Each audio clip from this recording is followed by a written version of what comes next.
वो closing basis पे हमें कुछ क्लोज चाहिए, और जब वो क्लोजिंग हो जाती है उस चैनल के नीचे, देन वी कैन से थोड़ा सा यानी थोड़े वसूख के साथ कि हाँ मार्केट में थोड़ी और रूम है और फर्दर जो रिट्रेस कर सकती है। सेम गोज फॉर यूरो, 104.54 पे मार्केट ने ट्रेड किया। स्टर्लिंग की बात करते हैं 96.84 पे उसने जाके ट्रेड किया।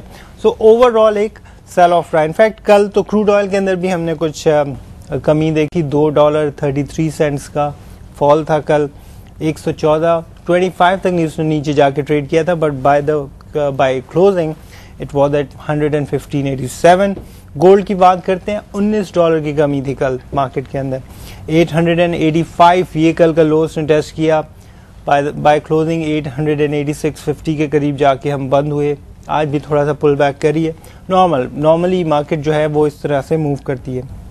As far as wheat is concern, 809.5 per bushel पे जाके उसने क्लोज किया।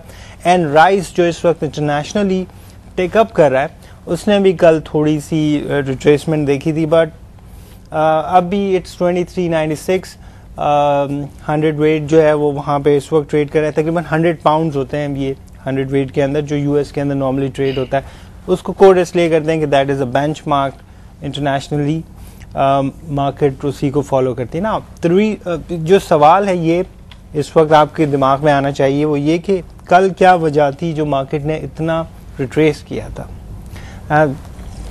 थिंग इज कि कल जो इकोनॉमिक नंबर आए हैं फ्रॉम यूएस, उसमें सबसे पहले ड्यूरेबल गुड्स की बात करते हैं, 1.5% का इंक्रीज। वीकली जॉबलेस क्लेम जो एवरी थर्सडे के दिन रिलीज होते हैं, उसके अंदर ड्रॉप था आफ्टर सम टाइम। एक नंबर जो न्यू होम सेल्स का था वो स्लाइटली डाउन था। 526,000 घर जो है एनुअलाइज बेसिस पे जो बेचे गए हैं। पिछली महीने का जो फिगर था दैट वाज 575, तो वो अभी है नीचे, तकरीबन 13 साल के लो पे है। इनफैक्ट 1991 के बाद ये लोवेस्ट लेवल था, और जो प्राइस है वो भी 13.3% की कमी है। एक ये वो एरिया है जिसकी वजह से अब भी थोड़ी सी सुई अटकी हुई है कि क्या फेड रेट करता है, कट करता है या नहीं।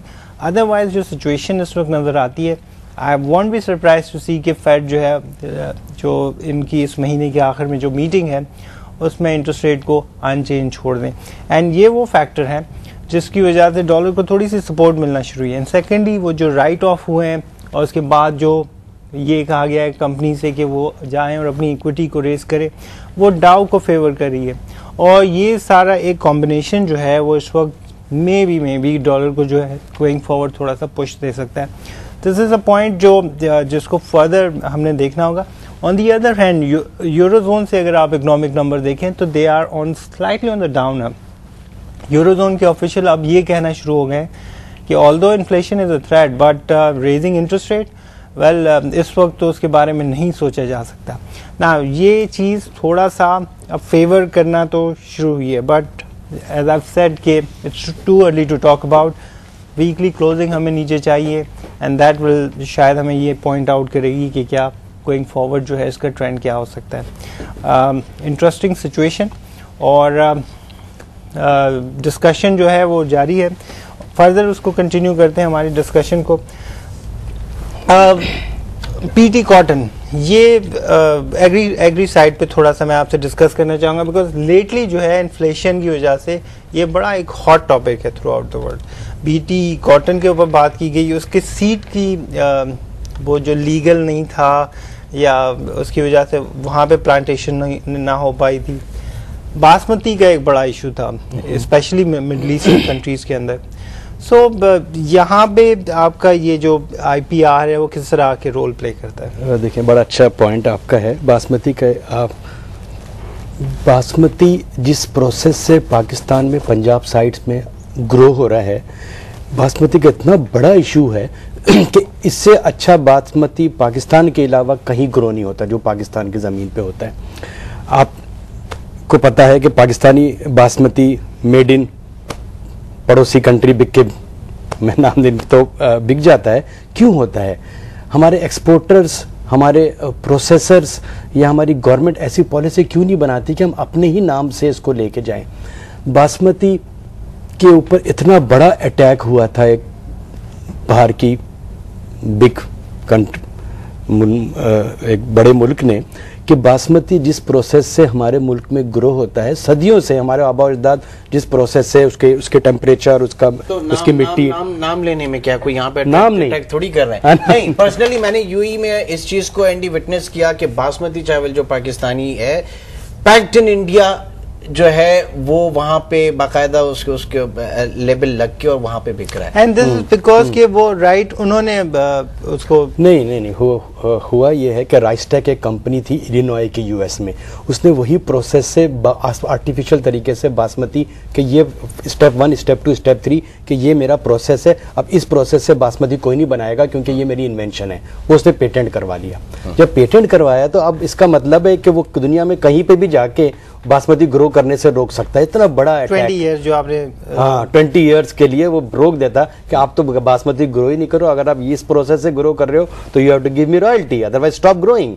देखिए कितना बड़ा अटैक हो रहा था फ्री मार्केट में, WTO के बाद। और जब जेनरिक हो जाती है कोई चीज ना, ये प्रोसेस है, हमारे खुदा ने हमें ये ऐसा मौसम दिया है। आपकी आईपीआर का हिस्सा था जिसमें हमें उसका कैंसिलेशन करनी थी पेटेंट की।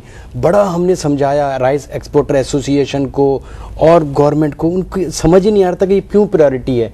इवेंचुअली इंडिया ने जाके उसको कैंसिल करवाया।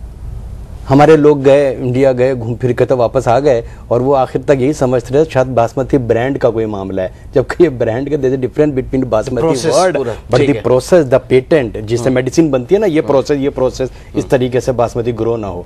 उनको समझाना पड़ा भाई ये ब्रांड का बासमती वर्ड का मामला नहीं है, ये तो बासमती जो भी है, ये तो anybody, it's a generic name, कोई भी यूज कर सकता है, वो तो प्रोसेस का मामला था। खैर इंडिया ने जाके फाइट की कि ये हमारे यहाँ ग्रो होता है हरियाणा में और उसके बाद इंडिया ने वो केस जीत गया। मगर देखें कितनी गलत बात थी, पाकिस्तानी गवर्नमेंट को इनिशिएटिव लेना चाहिए था। बीटी कॉटन के ऊपर भी बड़ा एक इशू है, वो क्या है कि बात करते हैं कि हमें ये करनी चाहिए, 20% गवर्नमेंट की भी एक विलिंगनेस है कि अपनी क्रॉप को जो है 20% बीटी कॉटन की तरफ लेके जाएंगे, लेकिन वो सीड पे कुछ मामला जो है वो आखिर देखिए सीड का पेटेंट भी शायद आपको पता होगा कि वो जो सीड जिस तरीके से जैसे बहुत सारे नई प्लांट ब्रीडिंग भी होती है, ये भी पेटेंट के अंदर आती है कि इस प्लांट का दो सीड मिला के आपने कुछ ग्रो किया, वो इन्वेंशन के लिहाज से आती है। तो वो इन्वेंशन भी आपको मॉनिटर करनी चाहिए कि ये इन्वेंशन है या ये पब्लिक डोमेन में था ऑलरेडी चीज़। अब वहाँ जाके वही बात